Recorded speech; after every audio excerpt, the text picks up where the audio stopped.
Today's story is about a boy named Yukio, who has possessed the power of the water dragon since childhood but is completely unaware of it.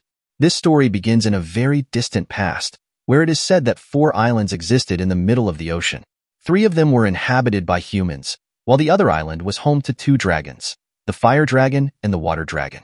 The water dragon's duty was to give life, while the fire dragon took it away. They were not evil creatures, but that was their purpose. However, over time, the water dragon began to weaken, causing the fire dragon's power to grow stronger. Eventually, the fire dragon lost control of itself and started destroying the humans living on the other 3 islands. The human population in this world dwindled rapidly. Seeing this situation, a man named Jinda F stepped forward and sacrificed himself to awaken the true power of the water dragon. After that, the water dragon's power was restored, and gradually everything returned to normal. Years after that story, a new tale begins. Now, we see one of the 3 islands where a boy named Yukio lives. His father, Makoto, is a trainer who trains other children. Recently, Makoto chose a boy named Jinji to train. Jinji is very close to Yukio, and they are like brothers. The younger Yukio is often looked after by Jinji. One day, while they were playing, Jinji held Yukio's hand. Suddenly, Yukio's hand entirely turned into water, and the water slowly gathered around Jinji, forming a sphere. Jinji was shocked, unable to understand what was happening. However, Makoto quickly arrived and used the domain expansion technique to neutralize Yukio's water power. After that, the water sphere disappeared, and Jinji and Yukio returned to normal. Confused, Jinji asked Makoto what had just happened. Makoto explained that Yukio possesses the power of the water dragon, but since he is still very young, he doesn't understand the power yet. To fully awaken this power, a significant process is required. Makoto asked Jinji to keep this a secret, even from Yukio's 2 older brothers, Haru and Ibuki. Jinji agreed to keep the secret. As they returned, Jinji asked Makoto why Yukio, being so young, could become a water dragon. Makoto explained that as Yukio grows older, his powers will begin to develop. However, for him to truly become a water dragon, a special ritual is required, which involves Makoto sacrificing himself. Makoto declared that he was ready to sacrifice himself for the sake of humanity and the greater good. He also asked Jinji to always guard and protect Yukio. In the next scene, we see Haru and Ibuki facing monster-like creatures. After completing their task, the 2 returned home. They aspired to become as strong as Makoto, so they chose Makoto as their teacher. They all shared a close bond with one another and with the people around them. They lived together as a family. They even had a good relationship with the island's mayor. Their landlord, Momoko, was also close to them and was considered part of the family. One day, Haru and Ibuki argued about their teacher. Momoko arrived and scolded them, saying they shouldn't fight in front of Yukio because it would leave a bad impression on him. After that, they stopped arguing. In the next scene, they were training when Jinji came and suggested they take a break. However, they told Jinji to join the training so he could become strong too. They praised Jinji's water abilities. Jinji joked that he was special and didn't need to train, but Makoto suddenly appeared, kicked him, and warned him not to be overconfident as it would hinder his progress. Jinji felt offended because he was only joking. Haru then spoke about a ritual that could awaken the spirit of the water dragon. She wanted to perform the ritual on herself, but Makoto forbade her, saying that Haru wasn't ready. They knew that the fire dragon had started to grow angry due to longing for the water dragon, and this could cause it to go into rampage mode again. Makoto warned that the fire dragon might soon transform into Arama, a very powerful beast form. Haru and Ibuki had previously defeated a beast like that, but if the fire dragon turned into Arama, its power would be far greater. They then discussed sealing the 4th island, where the fire dragon resided, so they could prepare for future threats. Makoto agreed with the plan. However, Ibuki was worried that the fire dragon was becoming stronger and that just 5 people might not be enough to stop it. Even so, he couldn't go against his teacher and chose to remain silent. Suddenly, Momoko arrived with drinks for them, and they stopped discussing the topic. Time passed quickly. They enjoyed their days, and several weeks went by. During that time, Haru and Ibuki's training progressed smoothly, the household chores were completed well, and they all had fun. However, one day, a very strong earthquake shook their island. Although their island was separate from the one where the fire dragon resided, the earthquake was caused by the fire dragon, which also affected the surrounding waters. Deep within the earth, waves of energy continued to move, causing tremors that even shook their island. If left unchecked, this could lead to massive destruction. Makoto decided to stop the fire dragon that was the source of the problem and calm it down. Before leaving, he instructed Haru and Ibuki to take care of everyone at home. Carrying his sword and weapons, Makoto left them behind. A few hours after Makoto left, the earthquakes hadn't stopped and were growing stronger. Seeing the situation, Haru and Ibuki decided to head to the fourth island, where the fire dragon resided. They didn't know Makoto's plan or what he was doing, but they boldly went there anyway. Upon arriving at the island, they discovered that the fire dragon lived inside a volcano. Its power caused the mountain to tremble and triggered earthquakes. They tried to calm the dragon using their energy, slowly stabilizing the volcano. However, the fire dragon suddenly flew into a rage, causing the volcano to shake even more violently. Its anger triggered greater destruction. The dragon entered rampage mode, intensifying the earthquakes and volcanic eruptions. Haru and Ibuki realized they couldn't defeat the dragon. In desperation, they planned to leave the island. Meanwhile, Yukio and Jinji were also struggling to escape the island. Jinji tried to save Yukio from the destruction. Back on the fourth island, Haru and Ibuki were still battling the increasingly ferocious fire dragon. They were overwhelmed and fell one by one, eventually thinking there was no way out to survive. As the dragon was about to attack them, Makoto suddenly appeared and tried to take control of the situation. He ordered Haru and Ibuki to leave the island immediately, as only he could calm the fire dragon. Though initially reluctant, Haru and Ibuki finally obeyed Makoto's command after he emphasized that this was a life-or-death situation, and that if they didn't leave, the lives of many people on other islands would also be in danger. Moments later, Makoto managed to calm the fire dragon, but when Haru and Ibuki returned to the volcano, they found Makoto's lifeless body. In the following scene, they attended Makoto's funeral.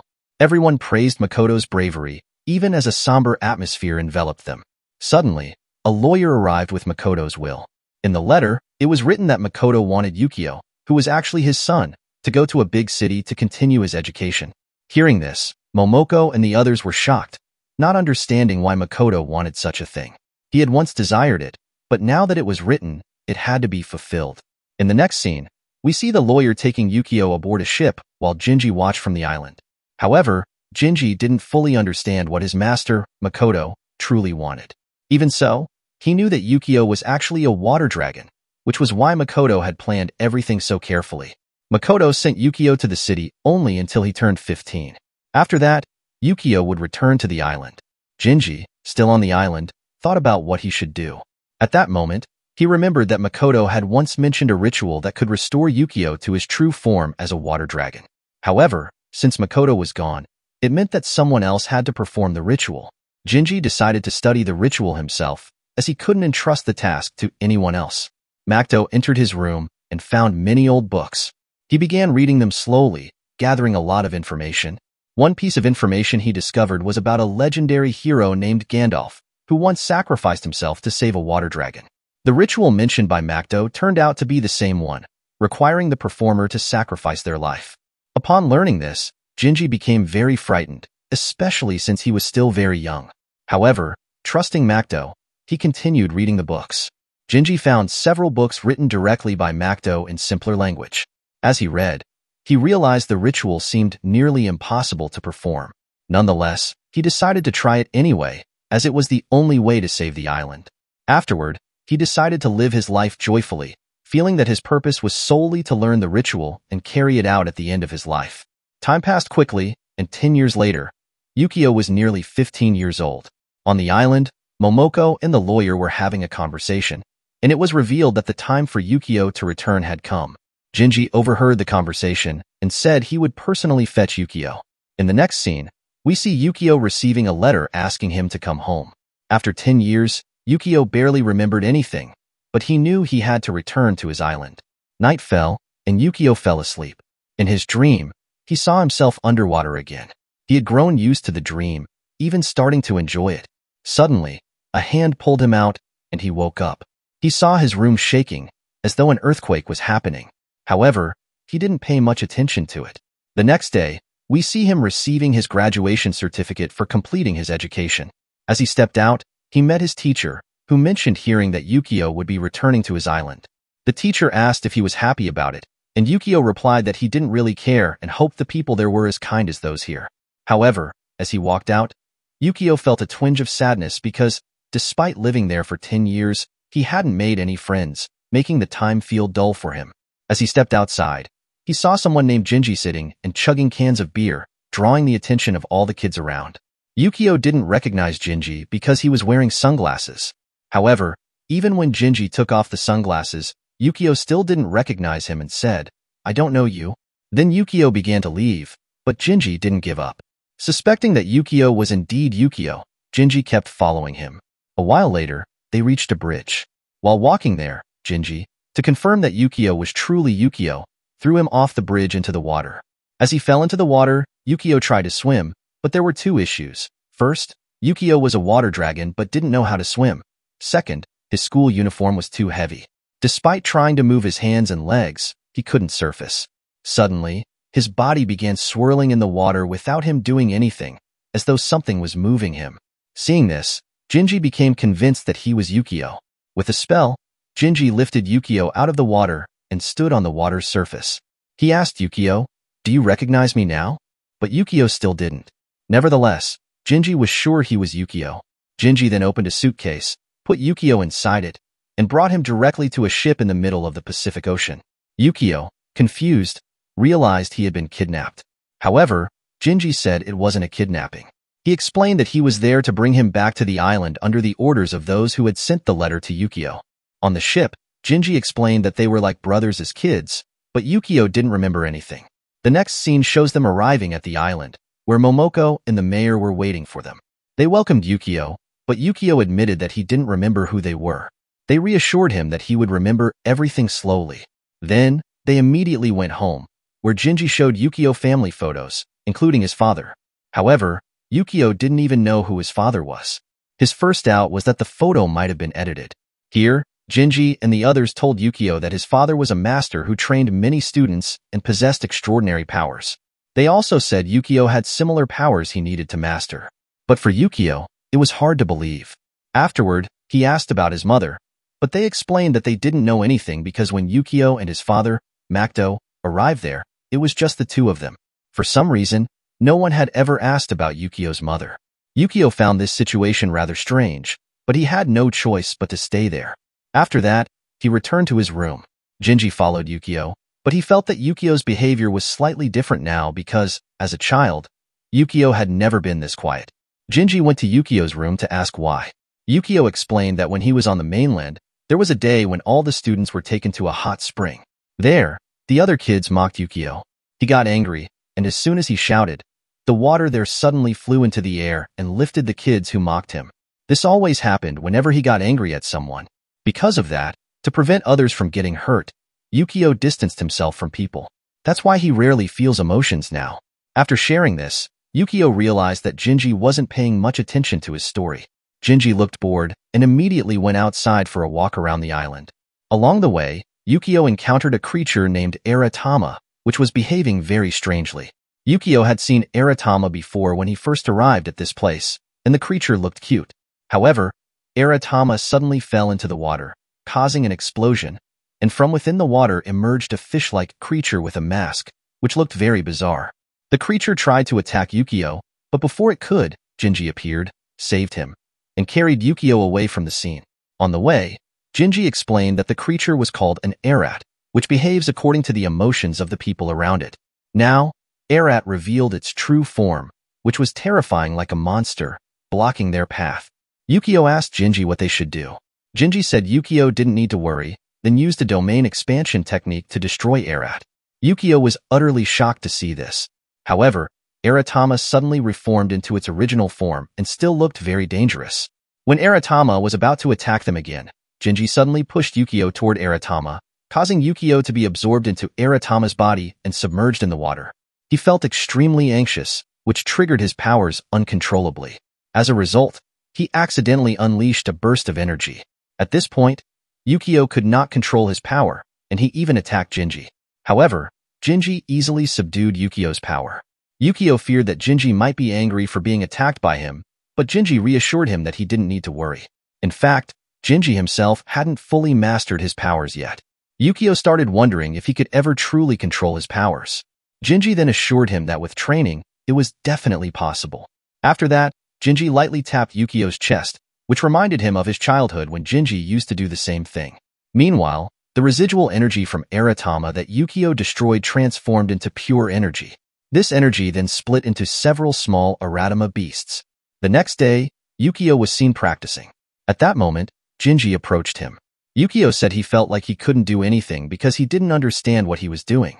Jinji explained that Yukio didn't need to do anything except focus on pure energy, ley energy. Yukio didn't yet understand what ley energy was, but Jinji explained that ley energy is the vital energy that flows within the earth. High-level masters use this energy to circulate their powers and combat creatures like Aratama beasts. If Yukio could understand and control ley energy, he could also easily fight Aratama beasts. Although Yukio didn't fully understand, he still began practicing. In the next scene, Jinji received information that someone had spotted a dangerous Aratama beast. Jinji decided to bring Yukio along, so he could train and gain experience at the same time. They arrived at the location where the Aratama beast was. They observed from a distance and planned their strategy, but the Aratama beast overheard their conversation and approached them. The beast attacked Jinji while Yukio stood in front of him, but the creature seemed to ignore Yukio. Yukio felt confused, but Jinji asked him to help. Yukio used the ley energy he had just learned to launch a water-based attack, slightly injuring the Aratama beast and knocking it down. However, the creature got back up and overpowered Jinji. Because Jinji couldn't attack, he asked Yukio for help. While Yukio was thinking about what to do, Haru suddenly appeared. With her massive energy, Haru purified the Aratama beast, transforming it into ley energy without even touching it. Yukio was amazed to see this. Haru then approached Jinji and said that she felt she should reduce her beer drinking. We saw that when the Aratama beast was purified, many beer cans were found inside its watery body. Perhaps that was why it had been chasing Jinji all this time. Meanwhile, Haru noticed Yukio nearby and approached him. Haru recognized Yukio and picked him up. However, Yukio didn't recognize Haru and didn't know who she was. Jinji told Haru that Yukio looked scared and suggested she put him down. Haru realized that Yukio didn't recognize her, so she explained that she was a former student of Yukio's father. After that, they returned home, where Momo was cooking for them. They mentioned that Yukio loved Momo's cooking when he was a child. Yukio tried to recall this, but nothing came to mind. There, Yukio started praising Haru for purifying the Aratama beast's energy using only her energy in such a short time. Haru explained that she was studying the art of mastery, which aimed to purify Aratama beasts using energy. She said that Aratama beasts were neither friends nor foes, as they attacked humans not of their own will. Therefore, Haru did not kill them but purified them, transforming them back into harmless little Aratama. Yukio greatly admired this philosophy. In the next scene, we see Jinji taking Yukio from the island directly to the first island. Yukio saw that the first island was highly developed, with musicians, food stalls, and various other things. They were both on a water train, and Yukio was very impressed as he had never seen a train running on water before. When they reached the main city, Jinji began explaining various things to Yukio, who listened attentively. However, due to the crowd, Jinji took a different route, and Yukio didn't notice. Yukio continued walking without realizing that Jinji had gotten lost. When Yukio wanted to ask something, he realized that Jinji was no longer beside him. Having not visited the island in 10 years, Yukio found it hard to locate Jinji. Hearing people scream, he saw a clown shocked because his ball suddenly floated in the air. The ball then transformed into an Aratama beast, scaring everyone. As the Aratama beast was about to attack the clown, Yukio stepped forward to save him. He knew no one else could fight the Aratama beast, so he decided to act. However, before Yukio could take action, a young man appeared and shot the Aratama beast, destroying it. Yukio was shocked to see this. When he turned, he realized the young man was Yabuki. Yabuki also recognized Yukio and said he was happy to see him. Initially, Yukio didn't recognize Yabuki, but eventually, they started talking. As they walked, Ibuki told Yukio that he was also a former student of his father. He also said he had heard many people talking about Yukio, and they all mentioned how different Yukio was from his father. Yukio felt confused about this. He was pondering that Haru's method of purifying the Aratama beasts was different from Ibuki's method. Finally, they arrived at the building where Ibuki lived and worked. Ibuki invited Yukio inside. When Yukio entered, he saw Jinji there, which surprised him. Someone else was also there. Yukio immediately asked Jinji why he had left him on the island. However, Jinji didn't explain much. As they sat, Yukio talked to Ibuki about Haru. He said that Haru purified Aratama beasts, while Ibuki used weapons to eliminate them. Ibuki responded that both were methods of handling the Aratama beasts, but Yukio suggested that purifying them with life energy was a more peaceful approach. Ibuki agreed but added that if that method were used, the beasts could become evil again in a few years. Additionally, many tourists came to the island, and they were afraid of things like the Aratama beasts. Therefore, he chose to eliminate them permanently so they wouldn't return. However, Yukio felt this approach was wrong and preferred Haru's method. Meanwhile, Ibuki remained convinced that his method was the best. At that moment, a girl who turned out to be Ibuki's student came and informed them that the original body of Arata had been found. Hearing this, Yukio was shocked. He said they had already defeated that Aratama beast before. However, Ibuki explained that what they fought wasn't the real Arata. The real Arata was elsewhere, using his power to control the small Aratama and turn them into beasts. After this, Ibuki prepared to leave, but told Yukio he could return anytime if he wanted to. After Ibuki left, Yukio and Jinji started leaving the island. Along the way, Yukio asked Jinji about Ibuki's company. Jinji explained that their job was to eliminate the Aratama beasts to protect the tourists. Yukio asked if Jinji liked Ibuki's job.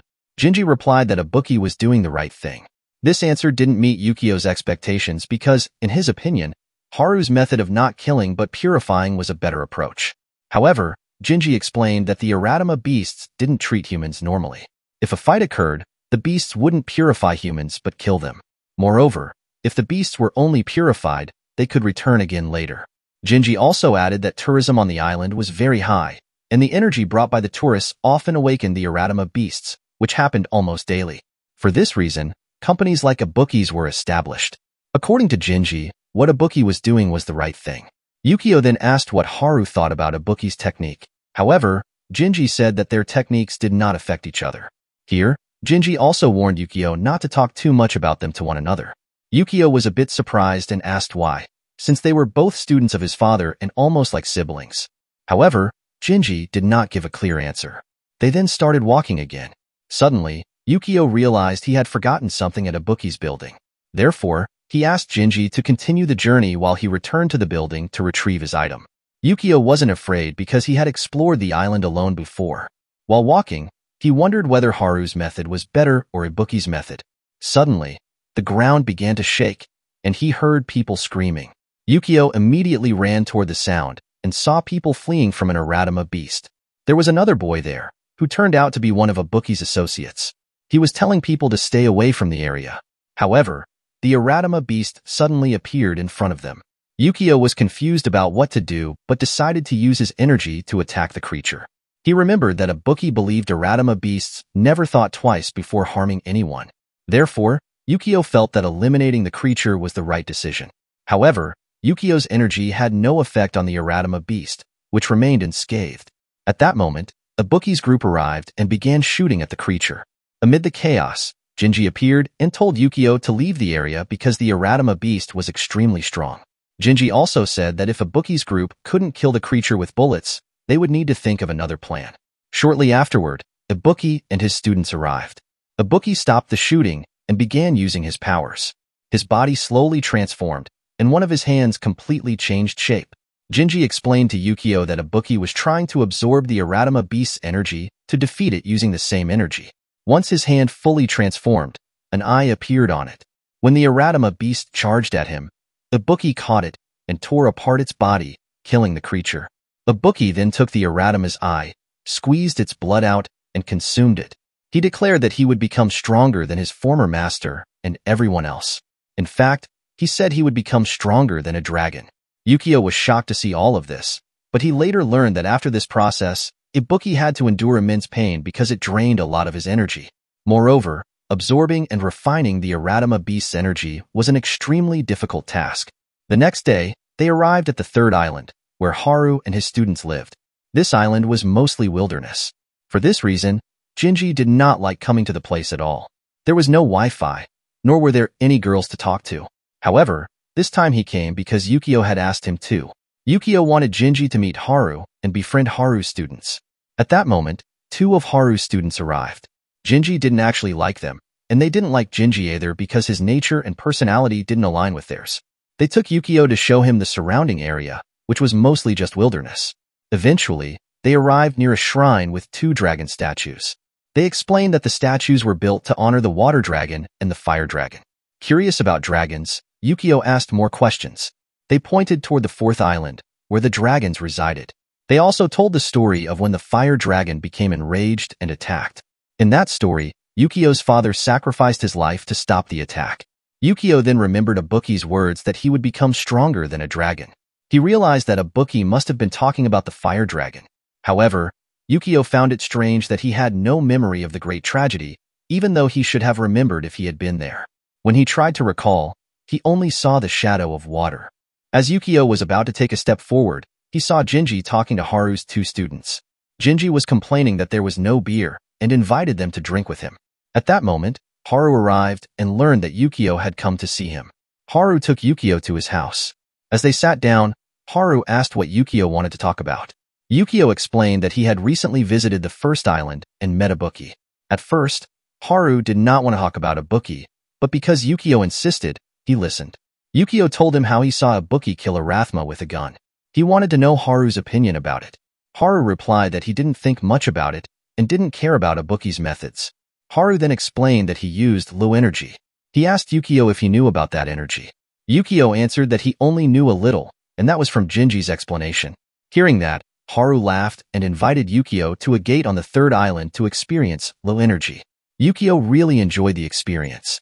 Haru explained that if Yukio explored the deepest parts of the ocean within himself, he would find the low energy that could be used to purify the Aratama beast. After being purified, the beast would be reassembled with low energy and sent back to their origin. When Yukio tried to do it, he could truly feel the low energy. He was doing it, but suddenly Haru stopped him and said that doing it too long at the beginning could hurt him. Additionally, going too deep into his healing energy could make it very difficult to return. Yukio understood what Haru was saying, but he enjoyed the process. At that moment, Haru explained that Aratama beasts were usually not dangerous. They only became dangerous if they lost control of their power or absorbed too much energy. Therefore, Haru's job was to purify them and send them back to their origin so they could return to normal. Here, Yukio also talked about Ibuki. He said that Ibuki's hand had completely changed after he absorbed and drank blood from an Aratama beast's eye. However, Haru already knew about this. He said that Ibuki did it to make himself stronger, but as a consequence, Ibuki would also turn into an Aratama beast. Hearing this, Yukio was shocked and asked why Ibuki would do such a thing just for power. Later, the scene changed, and we saw Yukio training to feel his energy. As he began to understand it, he was still unable to control it. Jinji, who was sitting nearby, observed everything. Yukio tried to control his energy, but suddenly a minor earthquake occurred, causing Yukio to fall. The next day, another minor earthquake happened. After that, Jinji told Yukio that they needed to leave. Jinji took him to his father's grave. There, Jinji was drinking alcohol while honoring and praying for Makoto, Yukio's father. Yukio didn't understand why he was doing it. Then, 3 other people came to pay their respects and pray for Makoto. Yukio asked why they were doing it. The 3 of them asked Jinji to tell Yukio the whole story. Jinji explained that 10 years ago, a very dangerous earthquake occurred. It was caused by the wrath of the fire dragon. Its rage was so terrible that the other 3 islands were almost submerged into the sea. However, for the last 10 years, the islands had remained intact because Makoto, Yukio's father, sacrificed himself to save everything. That's why they came here to pray, so that Makoto would continue to protect their islands. After that, Yukio also sat in front of his father's grave and prayed. Moments later, they saw Ibara. Ibara was a girl who was actually a disciple of Ibuki. She also came to visit her parents' graves.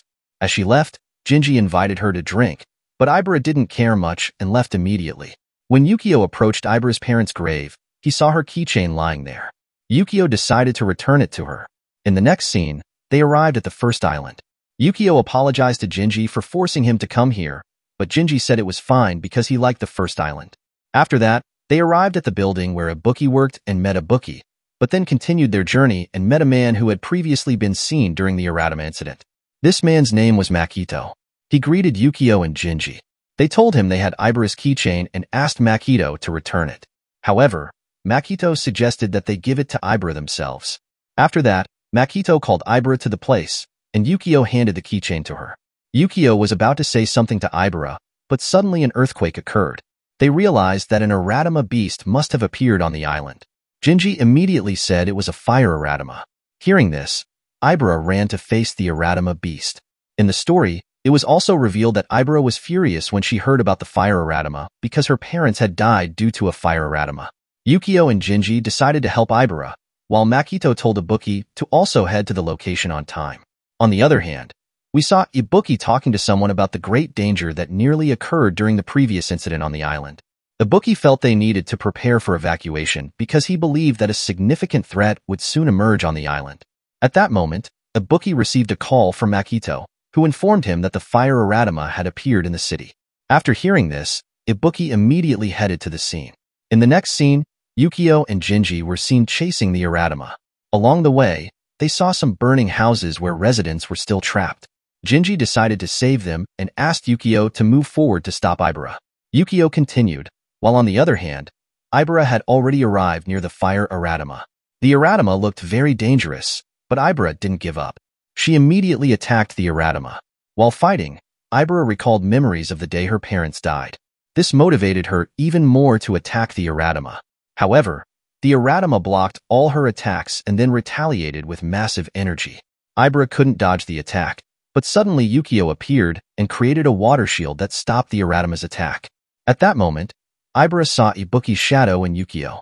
She remembered the time of her parents' death when Ibuki came to save them, although he was too late to save Ibara's parents. Now, eratama began attacking Yukio, but he used his shield to block the attack. Yukio even counterattacked, but his attack didn't do much damage to eratama. Seeing the situation, Yukio asked Ibara to leave the place.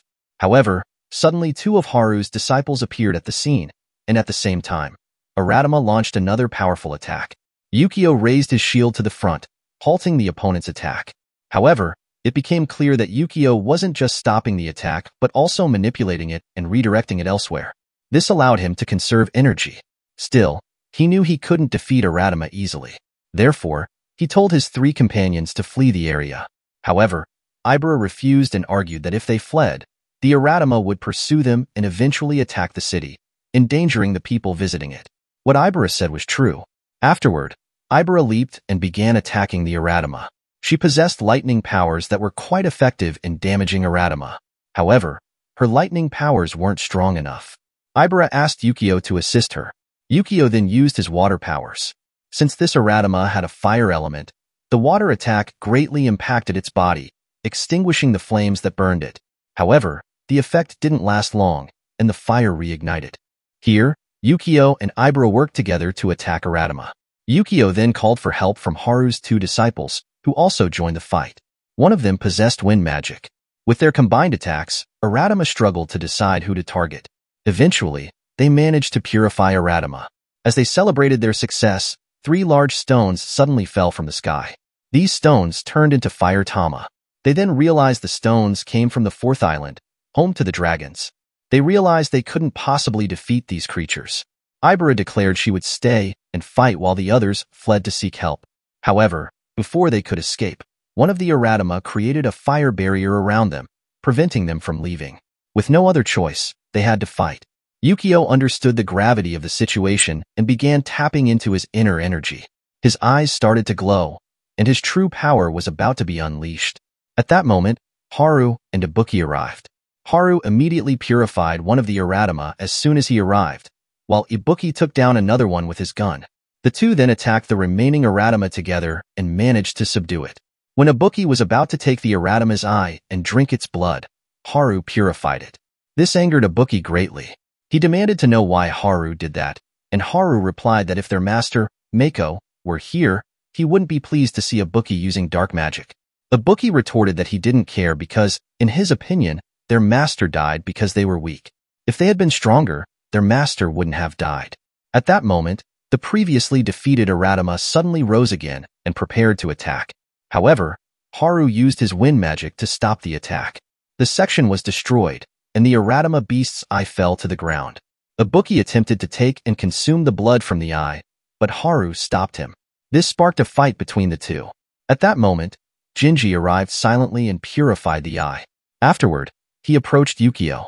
Meeting Yukio, Jinji told both of them that they shouldn't fight in front of their disciples. Hearing this, they stopped fighting.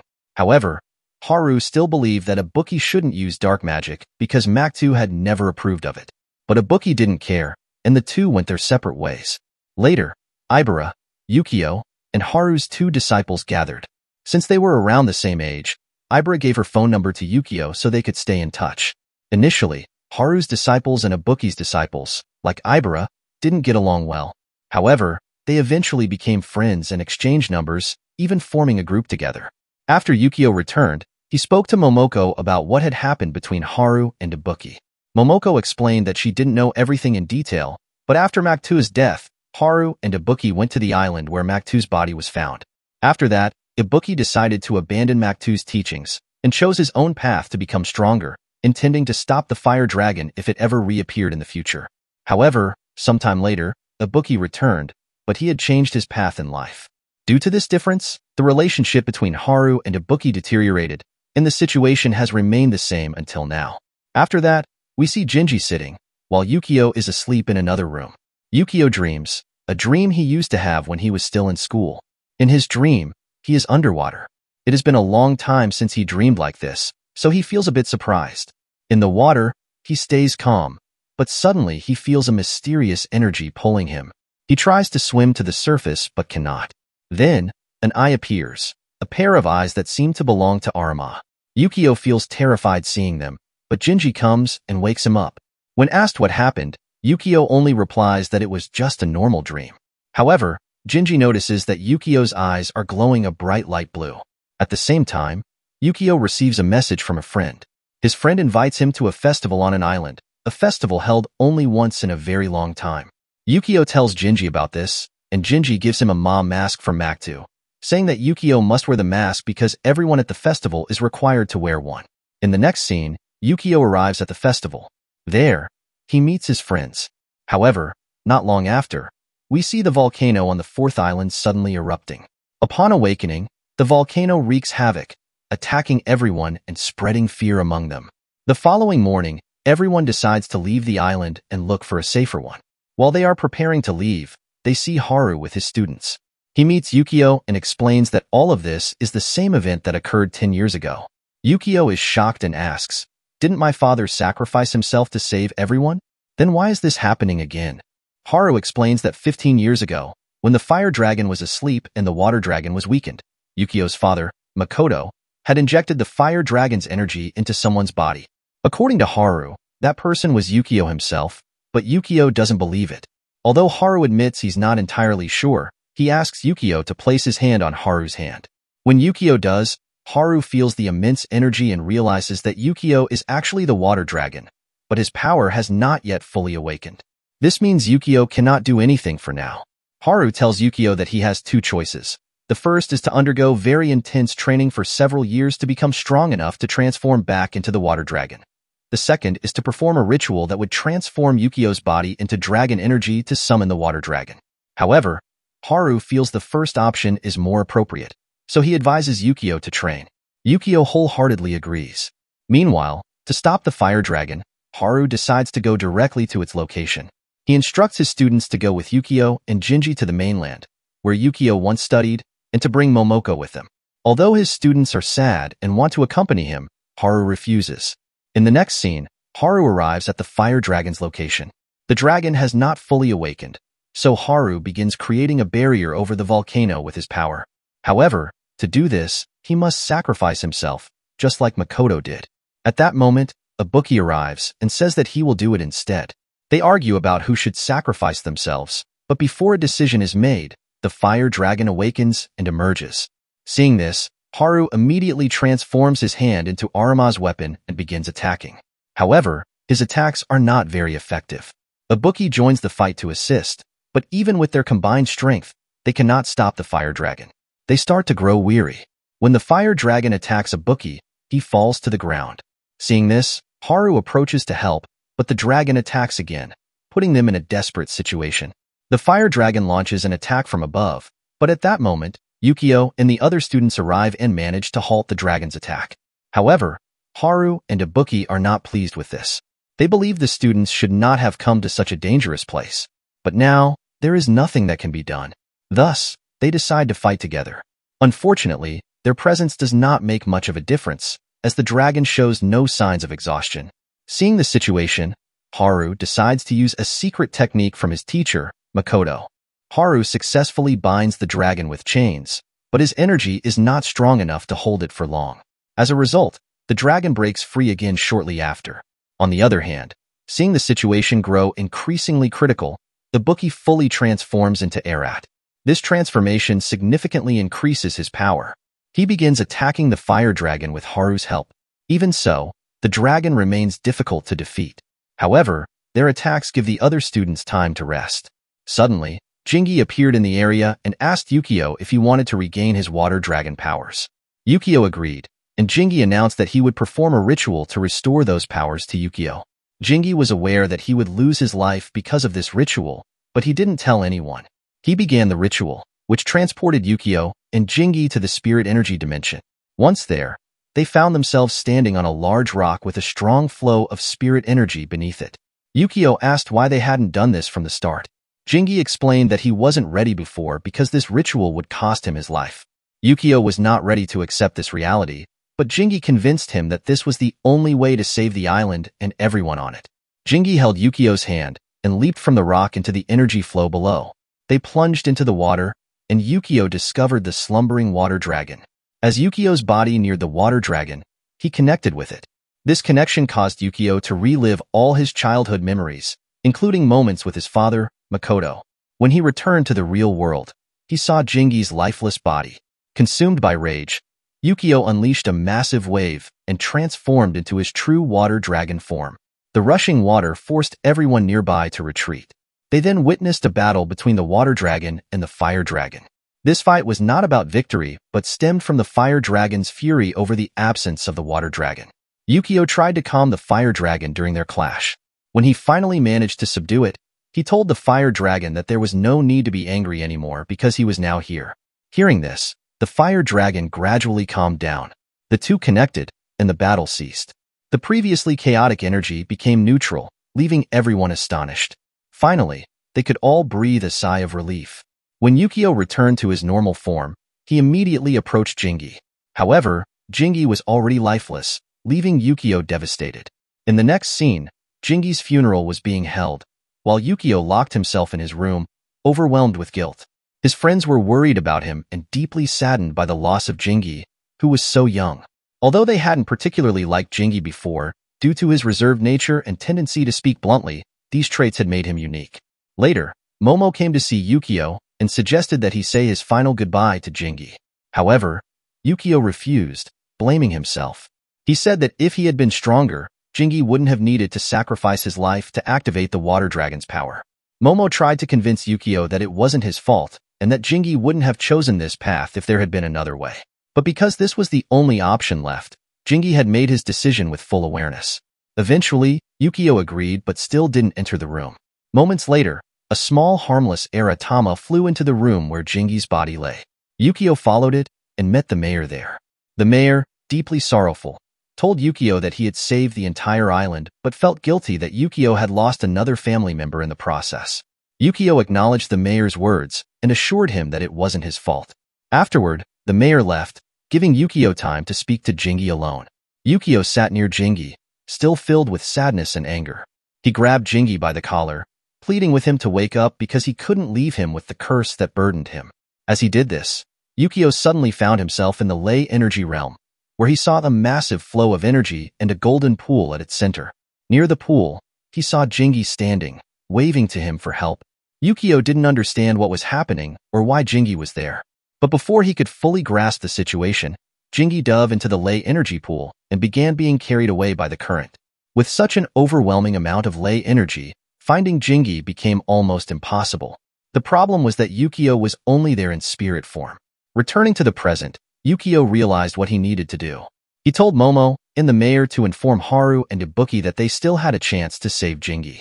After that, Yukio transformed into his water dragon form and leaped straight into the volcano on the fourth island. As a result, the barrier over the volcano shattered, and Yukio's body entered the true ley energy realm. There, he searched for Jingi, but the surrounding energy was so intense that it seemed almost impossible to find him. Nevertheless, Yukio didn't give up and kept searching. Eventually, he encountered the soul of his father, Makoto.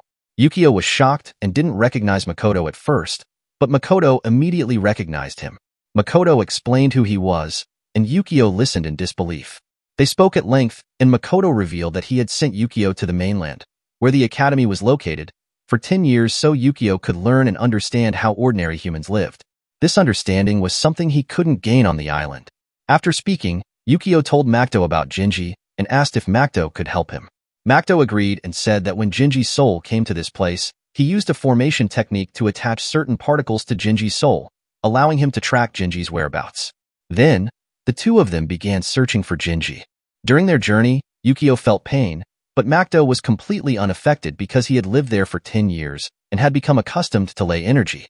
If Jinji stayed in this realm for too long, he would transform into ley energy. However, Makoto had not transformed into ley energy because he had to stop the fire dragon. As they advanced, outside the realm, we see Ibuki and the others realizing that Yukio had transformed into a water dragon and gone to the 4th island. They immediately headed in the same direction. Upon arriving at the island, Haru created a connection formation that opened a portal to the ley energy realm. Haru did this because the formation atop the volcano, which previously connected it to the ley energy realm, had been destroyed. Without that formation, Yukio could not leave the realm through normal means. Meanwhile, Yukio and Makoto continued searching for Jinji in the ley energy realm. After some time, they found Jinji submerged in ley energy. They quickly rescued him. Yukio was overjoyed to see Jinji, and Jinji was equally shocked and happy to meet Makoto, his teacher. However, they needed to return, and since the formation had been destroyed, they could not go back through the portal. Suddenly, Yukio saw a shining star in the distance. It was clear that Yukio understood this was the way out, even though he did not know that the portal had been created by Haru. He could tell because the portal was the most unusual thing there. As the two of them began moving forward, Makoto told Yukio and Jinji that the task of facing the fire dragon was now in their hands. He declared that his mission was complete, then bid them farewell and merged with the sacred energy. Afterward, Yukio and Jinji continued their journey toward the portal.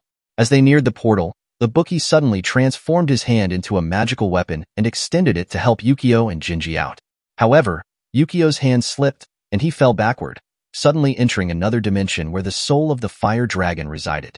There, the fire dragon soul did not want Yukio to leave again. However, Yukio explained that he was now not only a water dragon, but also a human. Therefore, he had to live his life as a human. Yukio assured the fire dragon that he would return soon.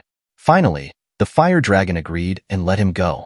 Yukio returned to the sacred energy realm, where Ibuki once again extended his hand. This time, they successfully held on to each other and exited the realm. Upon exiting, Yukio realized that Jinji was not with him. It turned out that Jinji's soul had returned to his body. When Jinji woke up, Momo and the mayor were astonished to see him alive again. The first thing Jinji said after regaining consciousness was that he wanted to drink beer. On the other hand, Yukio, feeling happy, immediately apologized to everyone for making them worry. However, everyone was overjoyed because, thanks to Yukio, Jinji could be saved. At this moment, Haru and Ibuki realized how deeply Yukio and Jinji cared for their family. This reminded them of the past when they were like brothers. Finally, they decided to set aside their enmity. Sometime later, Ibuki stopped using dark magic and returned to the path taught by Makoto. We also see Haru and his two students traveling to the mainland. There, they began school and worked toward completing their education. With this, the anime's story comes to an end.